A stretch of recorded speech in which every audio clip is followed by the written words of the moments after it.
Bom dia, boa tarde, boa noite, pessoal. Vamos dar continuidade ao nosso curso aqui com mais uma videoaula sobre as equações diferenciais, tá?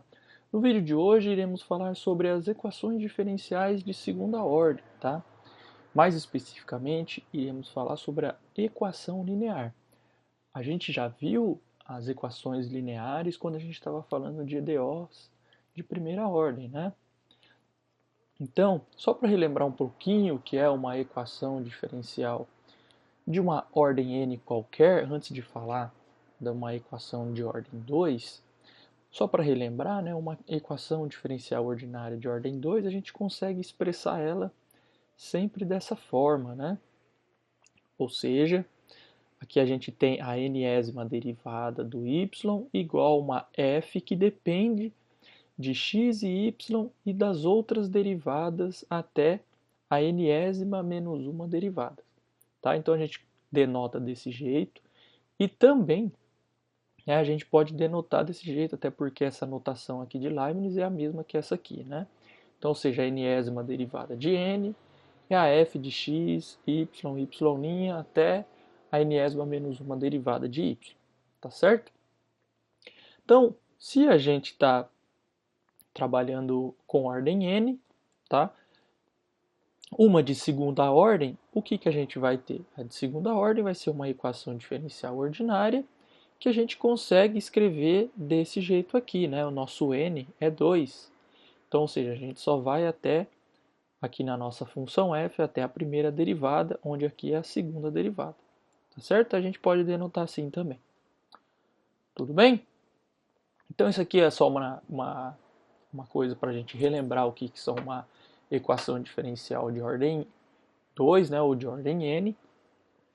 Só que aqui, quando a gente vai trabalhar as de ordem 2, pelo menos para o curso de vocês, a gente vai trabalhar somente com as equações que são de ordem 2 ou de ordem superior, né?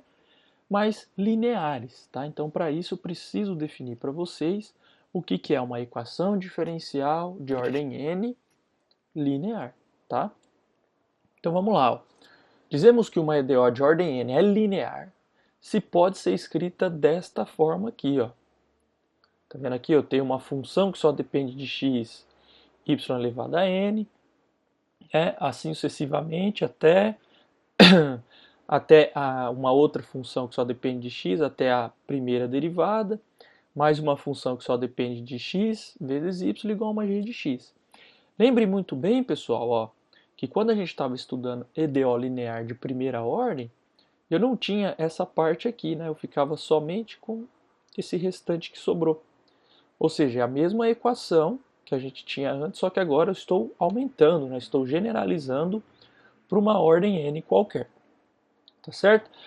Da mesma forma, a gente chama essas funções que acompanham as derivadas de y, tá? De coeficientes da equação.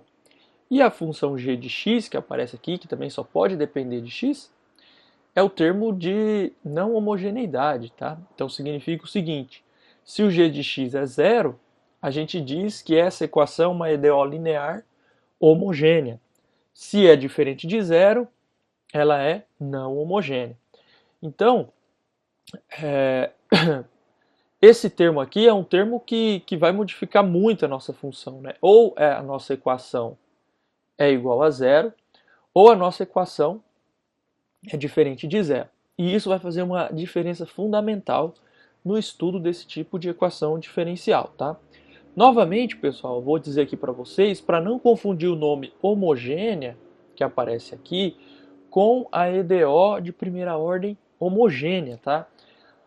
Sempre quando a gente está falando de homogênea e não homogênea aqui, a gente está sempre referindo a uma EDO linear, tá? Então, ou seja, nossa equação sempre será linear, tá? Sendo que esse termo aqui é zero ou esse termo não é zero, tá bom? Então é isso. Então, se às vezes faltar a palavrinha linear na hora que eu estiver falando, tá? Na verdade, eu estou falando sempre de uma EDO linear, homogênea ou não, tá certo? Agora, pessoal, como o nosso curso vai se restringir mais às de ordem 2, Então eu consigo escrever uma equação de ordem 2 desse tipo aqui, né? É a mesma equação, só colocando n igual a 2, tá? Então, o que vai modificar do que a gente viu da EDO de primeira ordem? Que a de primeira ordem só tinha esses outros termos aqui, né? E agora a EDO de ordem 2 aparece esse novo termo, tá certo? Vale destacar, pessoal, que eu irei falar aqui de ordem 2, a maioria dos nossos exercícios vai ser em ordem 2, mas também vai ter exercício de ordem 3, de ordem 4, mas tudo isso em cima da equação linear, tá certo? Então aqui tem a mesma definição, só que para a ordem 2. E mesmo nessa que é de ordem 2, repare bem que eu posso pegar esse A2 de x, esse carinha aqui, ó, a gente tem que pensar que ele tem que ser diferente de zero. Até porque se ele for zero, esse termo iria sumir, né? E eu ficaria com uma equação de primeira ordem, não teria uma equação de segunda ordem. Então, se esse carinha aqui é diferente de zero, eu posso ele passar dividindo em ambos os lados da equação. Se eu fizer isso, essa mesma equação linear aqui, eu consigo escrever ela desse jeito, ó, y duas linhas, mais um p de x, y', mais q de x, y, igual a f de x, né? Onde o meu p de x nada mais é que o A1 sobre o A2, o q, o A0 sobre o A2, e o f, a g sobre o A2, tá certo? Essa forma que a gente escreve a equação diferencial, pessoal, a gente chama de forma padrão, tá? E é extremamente fundamental quando a gente for estudar soluções desse tipo de equação, tá? Então aqui, em torno desse vídeo, a gente vai ficar sempre querendo estudar as equações lineares, tá? E a gente vai utilizar em algum momento essa forma padrão aqui para se estudar, mas lá na frente, tá? Nesse vídeo aqui a gente vai ficar mais sobre a parte teórica dessas equações, tá certo? E é disso que a gente vai falar. Beleza? Uma coisa interessante sobre as equações lineares, tá? Aqui no caso eu me restringi a de ordem 2, é que se as funções que são lá os coeficientes, né, e mais a funçãozinha aqui for contínua no intervalo i, e nesse intervalo i existe um x0 que a gente coloca como condição inicial, tá? A gente consegue garantir que o problema de valor inicial, nesse caso aqui, ele sempre tem uma única solução, tá? Esse resultado aqui também vai valer para a ordem n, né? Eu só coloquei para a ordem 2 para ficar mais fácil de vocês relembrarem, mas vale para qualquer n, né? Poderia ser de ordem 3, de ordem 4, ou seja, se tivesse de ordem 3 eu precisaria colocar mais uma condição inicial, e assim sucessivamente, tá certo? Vale destacar, pessoal, que é o seguinte, né? O teorema nos diz que existe uma única solução. No entanto, o teorema não fala como encontrar a solução. A gente consegue garantir que existe uma única solução no intervalo, mas ele não dá as maneiras de como encontrar essa solução. Tá certo? Então, por exemplo, aqui, ó, num exemplo, verifique se y igual a essa funçãozinha aqui é a única solução do problema de valor inicial. Então veja bem, eu já estou dando a solução, né, para vocês para verificar se é a única solução. Então, antes de mais nada, vamos verificar se de fato isso aí é uma solução para esse problema de valor inicial. Então vamos lá. Então o que a gente faz, né? Primeira coisa, eu tenho que ver se é uma solução, então eu preciso derivar esse nosso carinha. Então a primeira derivada desse cara vai ser meio da própria exponencial. Aqui vai ser menos 3 sobre 2 a própria exponencial de menos x. Eu preciso derivar mais uma vez, né, que eu tenho uma equação de ordem 2. Aqui vai dar a mesma coisa. Aqui vai ficar a própria esse carinha aqui. Tá certo? Então vamos ver. Ó, a primeira coisa, vamos verificar se essa condição é satisfeita. Então eu tenho que pegar isso aqui e substituir em y' menos y e verificar se isso aqui dá zero. Então eu tenho que a minha segunda derivada é essa função aqui, certo? menos a própria função que é o y, né? Desculpa que aqui não é y', né? Errei aqui na digitação. Deixa eu voltar aqui, pegar aqui a borracha. Aqui é só y, tá certo? Então o que eu tenho? Menos a própria função, né? Que é meio de e de x mais 3 sobre 2 menos e de x. E como vocês podem ver, essa função é igual a essa, isso aqui dá zero. Então, de fato, satisfaz a equação, satisfaz essa primeira parte. Vamos verificar se satisfaz as condições iniciais. Y no zero. Então, y no zero seria, está aqui a nossa suposta solução, é meio de exponencial elevado a zero, que vai dar meio, mais 3 sobre 2, e elevado a zero também, que vai dar 3 meios, isso aqui dá 4 sobre 2, que dá 2, de fato. Isso aqui também é satisfeito. Agora, precisamos verificar se y' de zero é igual a menos 1. Né? Y' está aqui, a gente calculou. Y' no zero vai dar meio menos 3 sobre 2. De fato, vai dar menos 2 sobre 2. Isso aqui dá menos 1, isso aqui também é satisfeito. Então aqui, pessoal, a gente verificou que, de fato, essa solução aqui, esse carinha aqui, é uma solução do problema do valor inicial. O que a gente está em busca é, será que é a única? Para verificar se é a única, pessoal, a gente tem que verificar as funções que acompanham, né, a nossa equação. Tá certo? Então, só para vocês verem, quem seria o nosso A2 de x? A2 de x é a função, cadê? 1, né? A2 de x é o que acompanha y2. O A1 de x, ele não tem, é o que acompanha y', então é 0. E o A0 de x é a função menos 1, e o g de x é 0, ou seja, essa EDO aí é uma EDO linear homogênea, né? Então, olha só, essa função é contínua? É, né? Essa é contínua, essa é contínua, essa é contínua e essa é contínua. Então, ou seja, esse problema de valor inicial, né? Ela é contínua em que espaço, né? Em todos os reais, tá certo? Então, nosso i aqui é todos os reais. Além disso, o nosso x0, né, que seria o zero no caso, pertence a esse cara, em todos esses pontos aqui. Então, o que a gente tem?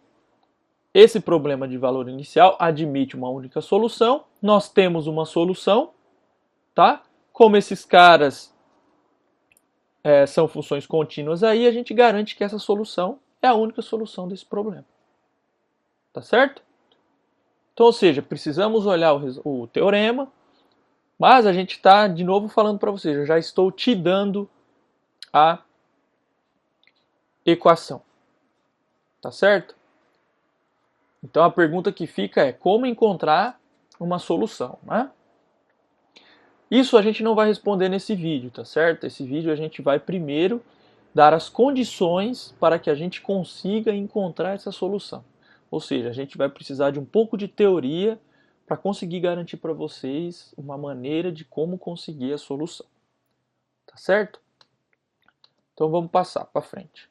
Então, pessoal, a gente vai dividir o estudo das EDOs lineares, tá? Em duas partes. A primeira vai ser no estudo da EDO linear homogênea, ou seja, aquele g de x lá é igual a zero. E depois a gente vai fazer um estudo da EDO linear não homogênea. Então, nesse vídeo, a gente vai ficar restrito apenas ao estudo da EDO linear homogênea, tá certo? E o estudo da EDO linear não homogênea a gente vai fazer num próximo vídeo, tá certo? Então tá, restringindo o estudo à EDO linear homogênea, então vamos considerar ela, né? Aqui, pessoal, eu vou voltar a considerar de ordem n, tá? Mas aí para vocês, né, pra gente não ficar um estudo muito chato, coloque na cabeça de vocês que esse n sempre vai ser 2, n vai ser 3 e assim, n pequenos, tá? Não vale tanto a pena a gente ficar estudando o n muito grande, mas vale para qualquer n natural, tá certo? Então, como a teoria é feita para n, eu vou colocar aqui sempre para n, mas eu vou sempre ficar colocando se o n for igual a 2, o que a gente teria, tá certo? Então vamos lá. Vamos considerar então uma EDO linear homogênea, ou seja, está aqui a nossa equação igual a zero, tá? Porque é homogênea. Tudo bem? A gente vai dividir então o estudo em cima dessa equação diferencial em 3 tópicos, né? Que seria estudar o princípio da superposição, o da dependência linear e independência linear. Nesse ponto aqui a gente precisa relembrar alguns conceitos de álgebra linear que vocês já viram. E por fim a gente vai falar do conjunto fundamental de soluções. Então, ou seja, só no terceiro tópico que a gente vai conseguir falar um pouco das soluções. Tá certo? Não quer dizer que a gente vai conseguir encontrar soluções nesse vídeo, tá? Mas a gente vai dar as condições para a gente conseguir encontrar essas soluções. Tá certo? Então vamos lá, vamos começar a falar então sobre essa EDO linear homogênea, tá? Sobre o princípio da superposição. Tá? Então considere aí a nossa equação diferencial homogênea, tá? Linear homogênea. O princípio da superposição diz o seguinte: digamos que você tenha uma EDO de ordem n, linear, e você possua n soluções, tá vendo? y1, y2, yn, para essa mesma equação diferencial. Então, se você tem ordem n, eu estou dizendo para você que você tem, digamos, n soluções. Então, pessoal, o princípio da superposição nos diz que se eu fizer uma combinação linear dessas soluções, tá? Ou seja, o que é uma combinação linear? É uma constante vezes a primeira, mais uma constante vezes a segunda, mais uma constante vezes a terceira, assim sucessivamente até uma constante vezes a última. Ou seja, se eu fizer uma combinação linear, toda essa combinação, que eu vou chamar de y, também vai ser uma solução da EDO, no mesmo intervalo onde essas soluções estão definidas.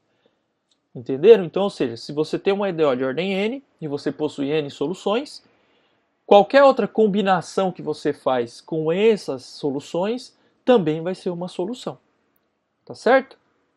Então, ó, as funções y1 igual a exponencial de x, y2 igual a menos y2 igual a exponencial de menos x, são soluções para essa EDO aqui, tá certo? Então, pelo princípio da superposição, qualquer combinação desses caras é uma solução. Olha só, de fato, né? Vamos fazer aqui, fazer com calma. Verificar que esses caras são soluções é bem simples, né? Ó, y1 linha é a própria exponencial de x, que também é igual, né, se eu derivar mais uma vez, a própria segunda derivada. y2 linha vai ser menos exponencial de menos x, e y2 duas linhas, né, ou seja, a segunda derivada, aí dá exponencial de menos x. Então verificar que esses caras são soluções é simples, né? Ó. No y1 eu tenho que provar que y1 duas linhas menos y1 tem que ser zero, né? Então eu substituo, mas é exponencial, então ficaria exponencial de x menos exponencial de x, que é zero. Então satisfaz. A mesma coisa para y2, ó. y2 duas linhas menos y2 é exponencial de menos x menos, né, exponencial de menos x, que é zero. Então ambas, né, de fato são soluções.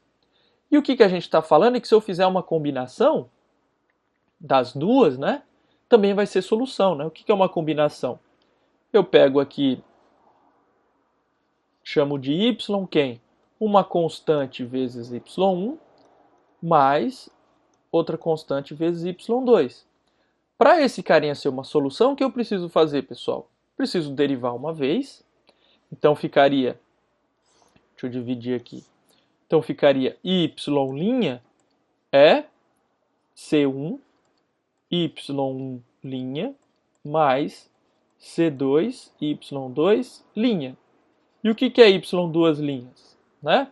É C1 y1 duas linhas mais C2 y2 duas linhas.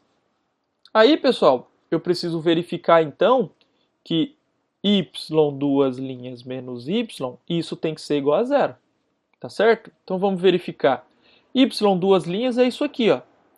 É um C1 vezes quem?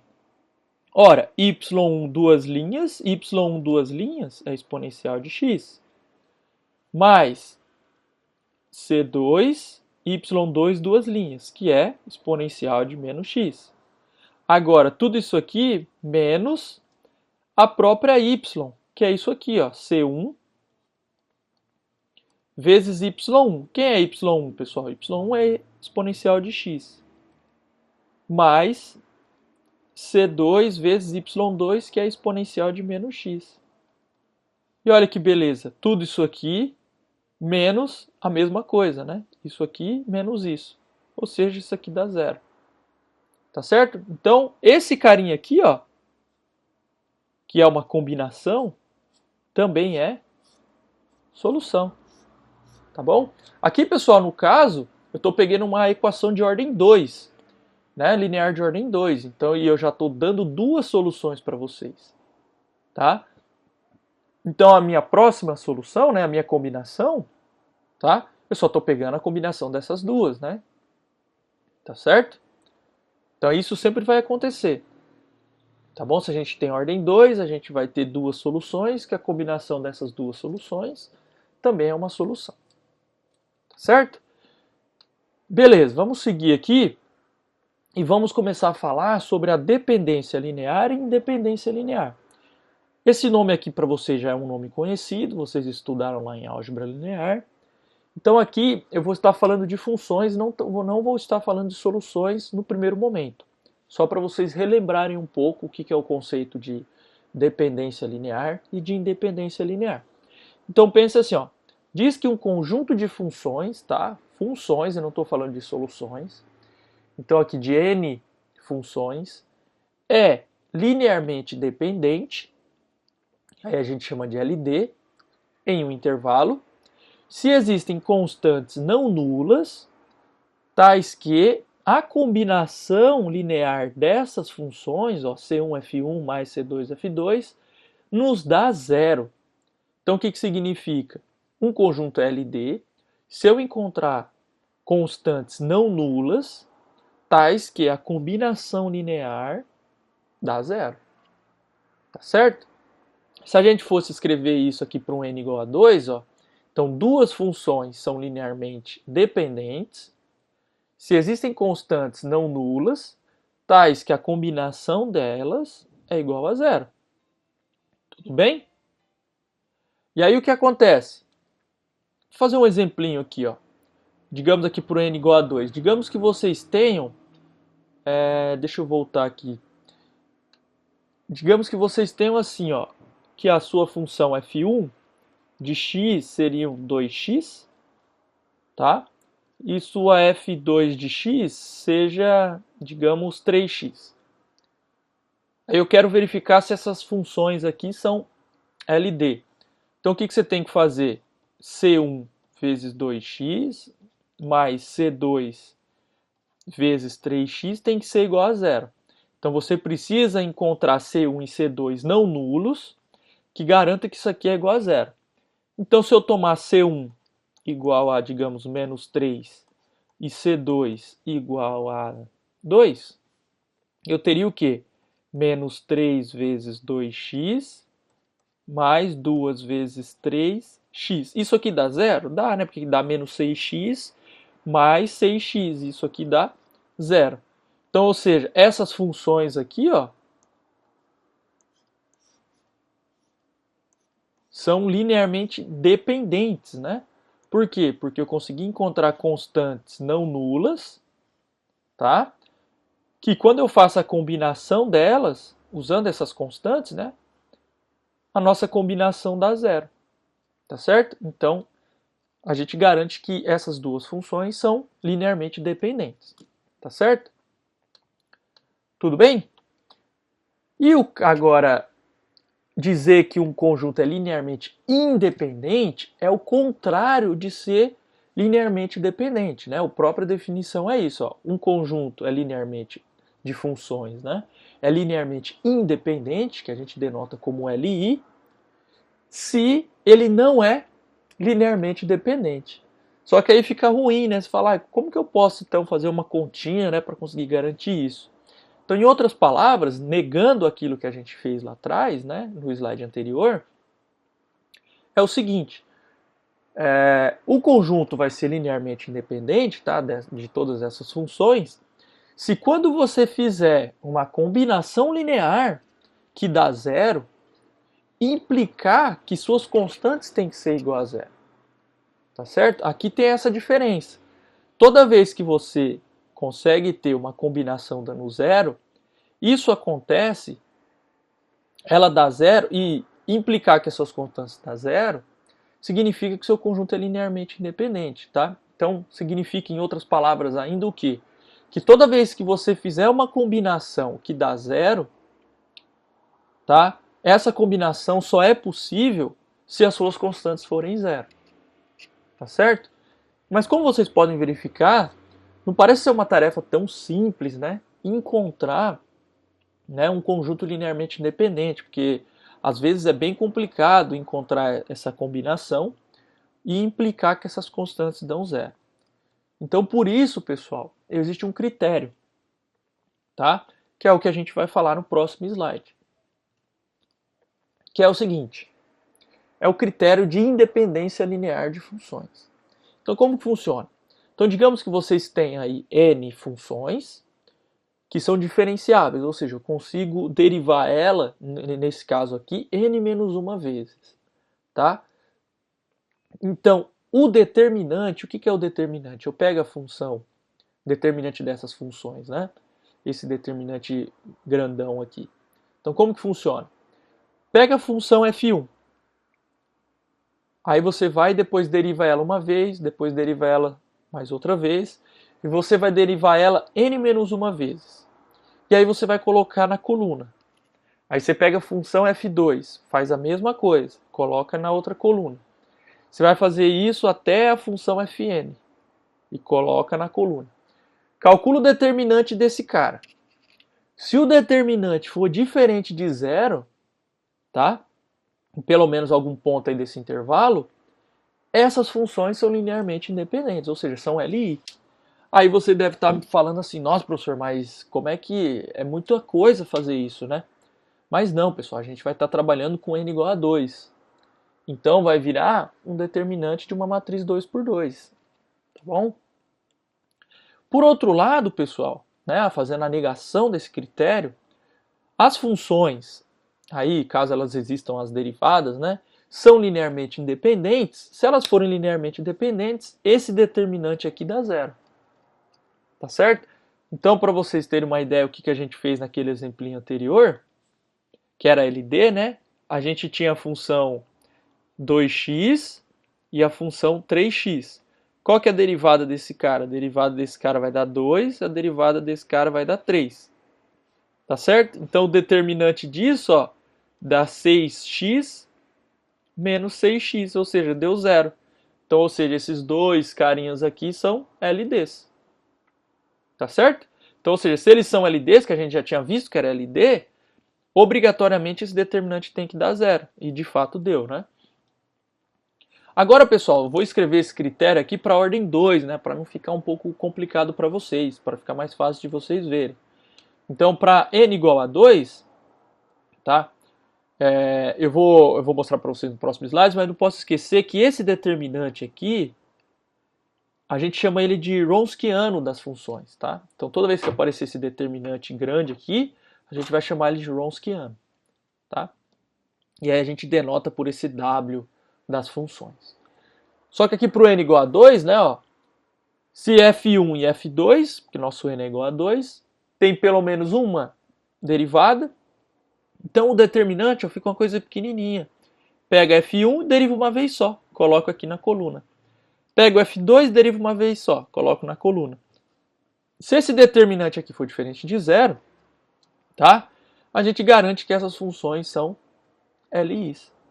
Então, ou seja, pessoal, ficou bem mais simples agora a gente garantir que as funções são linearmente independentes. O que a gente faz? Pega ela, no caso para n igual a 2, deriva uma vez, coloca na coluna, pega a outra função, deriva uma vez, coloca na coluna, e se esse determinante for diferente de zero, a gente tem que essas funções formam um conjunto LI, ou seja, linearmente independente. Tá certo? O mesmo critério, né, que a gente fez lá para dependência, ou seja, se essas duas funções forem linearmente dependentes, então o Wronskiano é zero. Tá bom? Que foi aquele exemplinho que eu falei com vocês. Tá? Vamos fazer alguns exemplos de algumas funções aqui para verificar se elas são linearmente independentes. Tá? Então veja bem, as funções f1 igual a cosseno x e f2 igual a seno de x são linearmente independentes. Então, por quê, né? Como que a gente garante? Calcula o Wronskiano do cosseno de x e do seno de x. Então, o que é o Wronskiano? O Wronskiano é o quê? Calcular aquele determinante. Então, ou seja, é o cosseno x, eu derivo o cosseno x, é menos seno x. Agora eu pego f2, coloco aqui na outra coluna, derivo esse cara, que é cosseno x. Vamos calcular o determinante. Isso aqui vai dar cosseno ao quadrado de x, menos, com menos vai ficar mais, seno ao quadrado de x. Ou seja, isso aqui é identidade trigonométrica, né, pessoal? Isso aqui é igual a 1, que é sempre o quê? Diferente de zero para qualquer valor de x. Então, ou seja, essas funções aqui, né, como o nosso Wronskiano é diferente de zero, a gente garante que essas funções são linearmente independentes. Vamos fazer mais um caso aqui, ó. A gente tem a função exponencial de x e x exponencial de x. Então, de novo, eu calculo o Wronskiano de quem? Da exponencial de x e de x exponencial de x. Então, vamos lá. A primeira funçãozinha exponencial de x, derivada dela era a mesma. Agora, a outra função é x exponencial de x, e aí eu tenho que derivar esse cara. Derivado desse cara, então a regrinha do produto vai ficar e de x mais x é de x, né? Tudo bem? Vamos calcular esse determinante, vai ficar e de 2x mais x e de 2x menos x e de 2x. Então, o nosso Wronskiano de e de x com x e de x vai nos dar exponencial de 2x. Olha só, pessoal, aí vocês estão falando, professor, mas isso é diferente de zero? Sim, né? Qualquer valor que eu coloco para x, isso aqui nunca dá zero. Então isso aqui é sempre diferente de zero para qualquer valor de x que eu escolha. Tá certo? Né? Não importa o valor de x que eu coloque aqui, isso aqui sempre dá diferente de zero. Então, ou seja, você está sabendo aqui que para qualquer valor de x real, tá? O Wronskiano é diferente de zero. Então, o que eu tiro? Que esse conjunto aqui, se eu pegar e de x, x e de x, é LI em todos os reais. Tá certo? A mesma coisa aqui, né, pessoal? Eu posso dizer que o conjunto cosseno x e o seno x também é LI para todos os reais. Tudo bem? Pode acontecer, pessoal, aqui eu não fiz um exemplo, mas que você calcula um conjunto Wronskiano e ele é diferente de zero apenas em alguns lugares, tá? Então, por exemplo, só para x positivo, mas é LI nesse conjunto para x positivo, tá? Mas para x igual a zero ele não seria, então você descarta esse ponto. Tudo bem? Legal. Então vamos seguir aqui e vamos falar agora do que seria o conjunto fundamental de soluções de uma EDO linear homogênea. Tá certo? Então, tendo isso na nossa mente que era a dependência e independência linear das funções, a gente pode, né, introduzir o que seria o conjunto fundamental de soluções. Então, o que seria, né? Vamos considerar aqui uma EDO linear homogênea, não vamos esquecer isso, pessoal, tem que ser homogênea, tá? Então, qualquer conjunto de soluções, ou seja, se eu tenho uma EDO linear homogênea de ordem n, se eu encontrei n soluções e essas n soluções são funções linearmente independentes, tá vendo? Ó? Linearmente independentes, num conjunto I, ou seja, eu calculei o Wronskiano delas e o Wronskiano deu diferente de zero, então eu chamo todas essas soluções de conjunto fundamental de soluções. Então, de novo, se eu tenho uma EDO linear homogênea de ordem n, tá? E eu encontro n soluções que são linearmente independentes, ou seja, n soluções que o Wronskiano é diferente de zero. Eu chamo essas soluções, todas elas, de um conjunto fundamental de soluções. Tá certo? E o mais bacana dessa definição, que você tem isso, né? Você tem a sua equação, você tem n soluções, que possa ser o seu conjunto fundamental de soluções. Mas o mais interessante é que se eu der para você uma EDO linear homogênea de ordem n, tá? Ou seja, dá um cara desse jeito, existe um teorema que garante para a gente que sempre vai existir esse conjunto linearmente independente de soluções, tá? Que é isso que eu estou colocando aqui para vocês. Ó. Sempre existe um conjunto fundamental de soluções. Então, ou seja, dado uma EDO linear homogênea de ordem n, sempre existe n soluções que são linearmente independentes. Tá certo? Então isso é fundamental, né? Ó, se eu tenho uma EDO linear homogênea de ordem n, eu vou encontrar n soluções linearmente independentes. Mas a questão é, como encontrar essas soluções, eu não estou dizendo. Estou falando que tem, mas eu não estou dizendo para você como encontrá-las. Mas existe. Eu não sei de que maneira a gente vai encontrar, mas existe. Além disso, pessoal, se eu encontrar qualquer outra solução que seja diferente dessas n's que você encontrou, sinto muito. Essa solução é uma combinação linear dessas soluções que você tinha que era linearmente independente. Tudo bem? Então, ó, se você tem lá uma EDO de ordem 2, linear homogênea, você vai encontrar duas soluções que são LIs. Isso sempre vai acontecer. E se você encontrar uma terceira solução, sinto muito, essa terceira solução é uma combinação linear dessas duas primeiras. Tá certo? E essa combinação linear que você escreve, pessoal, tem um nome especial. Tá? Quando você pega uma combinação que envolve todas essas soluções, mas de maneira arbitrária. Tá? Quando isso acontece, a gente chama que isso aqui é a nossa solução geral da EDO linear homogênea. Tá bem? Então, grave isso na cabeça de vocês.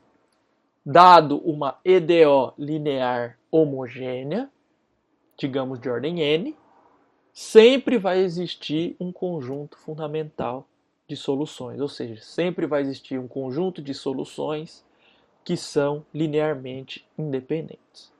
E qualquer outra solução que eu encontre é uma combinação dessas soluções que você tinha aí do conjunto fundamental. Tudo bem? Legal. Então vamos fazer um exemplinho aqui. Ó. Verifique se y1 igual a x à quarta e y2 igual a 1 sobre x formam um conjunto fundamental de soluções nesse intervalo que seria de 0 a mais infinito dessa equação. Então vamos verificar. Primeira coisa, eu preciso verificar se esse carinha aqui é uma solução. Tá certo? Então vamos lá. y1 é x à quarta. Então quem que é y1'? A y' é 4x ao cubo. Quem é y2? y1, duas linhas. Deriva mais uma vez aqui, vai dar 12x ao quadrado. Agora vamos lá. Quem é y2? y2 é 1 sobre x. Eu vou escrever aqui que é x a menos 1. y2' é a derivada desse cara, então vai ficar menos x a menos 2. E y2, duas linhas, vai ser então o quê? Derivando aqui vai ficar 2x a menos 3. Então a primeira coisa, para verificar se essas duas funções, né, formam um conjunto fundamental de soluções, eu preciso ver primeiro o quê? Primeiro ponto, é solução? Então vamos lá, vamos verificar se y1 e y2 é solução. Para y1 ser solução, né, é só substituir aqui, isso aqui tem que dar zero. Então x ao quadrado vezes y1, duas linhas, menos 2x y1' menos 4y1. Isso aqui tem que dar zero, mas eu preciso verificar se dá zero. Então x ao quadrado vezes y1, duas linhas, que é 12x ao quadrado, menos 2x vezes y', que está aqui, que é 4x ao cubo, menos 4 vezes y, que é o y1, que é x à quarta. Então, olha que beleza, eu tenho 12x à quarta, menos 8x à quarta, menos 4x à quarta, isso aqui é zero. Depois, eu tenho que fazer a mesma coisa para y2. Então, esse aqui é o primeiro ponto. O segundo ponto é x ao quadrado, y2, duas linhas, menos 2x, y2', menos 4y2. Eu preciso garantir que isso dá zero. Então, isso é x ao quadrado vezes 12x... Opa, estou pegando de cima, está errado. Vezes 2x a menos 3. Menos 2x vezes y2', que é menos x a menos 2. Menos 4 vezes y2, que é x a menos 1. Então, aqui vai ficar 2x a menos 1. Aqui mais 2. Então, já vamos ficar com 4x a menos... Opa, deu zero também. Então, ou seja, pessoal, garantimos que tanto y1 quanto y2 são soluções da EDO. Eu preciso agora verificar se esse carinha aqui, né, forma um conjunto que LI. Para isso, o que a gente faz? Calcula quem? O Wronskiano. Então, o Wronskiano de quem? Vou escrever certinho aqui, de x à quarta, 1 sobre x, que é o que? A gente coloca aqui no determinante quem? X à quarta, a derivada desse cara, depois 1 sobre x, que eu vou colocar x a menos 1, a derivada desse cara, olha, a gente já até fez isso, e eu calculo, pessoal, esse determinante. Vamos calcular para ver. Então, calculando esse determinante, vai ficar menos x ao quadrado, e aqui vai ficar menos 4, né? Menos 4x ao quadrado. Então, o que eu tiro? Que isso aqui dá menos 5x ao quadrado. Aí a pergunta, para que valores de x esse determinante aqui é diferente de zero? Ora, esse determinante é diferente de zero para x que esteja onde? Que seja maior que zero ou que seja menor que zero, tá? Como aqui o exercício está pedindo, né, no intervalo de 0 a mais infinito, então é para... Isso aqui é sempre diferente de zero para todo x maior que zero. Então, de fato, pessoal, esse conjunto aqui vai ser um conjunto fundamental de soluções. Por quê? Porque ambas funções aqui são soluções e, além disso, elas são linearmente independentes para x, né, maior que zero, ou seja, para x que esteja no intervalo de 0 a mais infinito. Então, de fato, né, conseguimos garantir que essas duas funções formam um conjunto fundamental de soluções, né, para essa equação diferencial. Tá certo? Então, sempre que isso aparecer, pessoal, vocês têm que verificar se é solução e, além disso, verificar se é LI. Garantir que é LI, você tem que calcular o Wronskiano dessas dessas soluções e verificar os pontos onde esse Wronskiano é diferente de zero. Tudo bem? Legal. Então, tendo isso em mãos, pessoal, a gente já vai estar pronto para ir em busca do quê? De como encontrar as soluções, ou seja, como encontrar o conjunto fundamental de soluções. Tudo bem? Aqui, como eu mostrei para vocês nesse exemplo, eu já dei as soluções para vocês. E só apenas disse, verifique se é um conjunto fundamental de soluções. Tá? Então, o próximo vídeo que eu vou falar com vocês será de como encontrar soluções de EDOs lineares homogêneas, no caso de ordem 2. Eu não vou me restringir, tá, a de ordem n. Tá? Eu vou falar de ordem 2, posso falar um pouquinho de ordem 3, mas isso vai ser lá no próximo vídeo, senão esse vídeo vai ficar um pouco longo, tá bom? E olhem os links no Moodle, no tópico do material complementar, e façam também a lista de exercícios que vai estar no Moodle, tá certo? Que mais que eu posso falar aqui com vocês? Que é isso, né? Que no próximo vídeo a gente vai falar de como encontrar as EDOs lineares, as soluções, né, das EDOs lineares homogêneas. E eu não quero entrar em detalhes disso agora, mas vocês vão ver que não é qualquer EDO linear homogênea que a gente consegue dar soluções. É apenas de algumas específicas que eu vou apresentar para vocês. Tá certo? Então, para o vídeo não ficar muito extenso, eu não quis colocar ele aqui. Aqui só seria então a parte teórica dessas equações lineares de ordem 2, tá? E com isso, tendo essa coisa na cabeça de vocês sobre o conjunto fundamental de soluções, o que a gente vai fazer no próximo vídeo é como encontrar esse conjunto fundamental de soluções para as EDOs lineares homogêneas. Tá certo? Então espero que todos estejam bem, tá? E vejo vocês no próximo vídeo. Ou na próxima aula também. Tá bom? Até mais!